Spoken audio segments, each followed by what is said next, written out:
Nous allons d'abord à Rome, je vous le disais, pour la veillée pascale. La cérémonie commence dans une demi-heure. Elle est présidée par le cardinal Giovanni Battista Re, non par le pape François qui est en convalescence. Frédéric Michel, vous êtes l'envoyé spécial d'Europe 1 à Rome. On imagine une foule dense et recueillie. Oui, dans une grande partie des églises de Rome, en particulier dans les 4 basiliques majeures où les portes saintes ont été ouvertes pour le jubilé.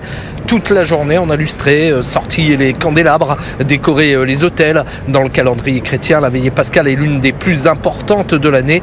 Le père Vienne est d'origine vietnamienne, il est prêtre dans la banlieue de Rome. Nous nous souvenons de la résurrection du Seigneur, c'est-à-dire du passage de la mort à la résurrection de notre Seigneur Jésus-Christ. Donc ce passage signifie aussi pour notre vie, nous mourons avec nos péchés et nous vivons l'œuf avec noblesse dans le Seigneur. L'œuf, symbole de renaissance et de la vie éternelle.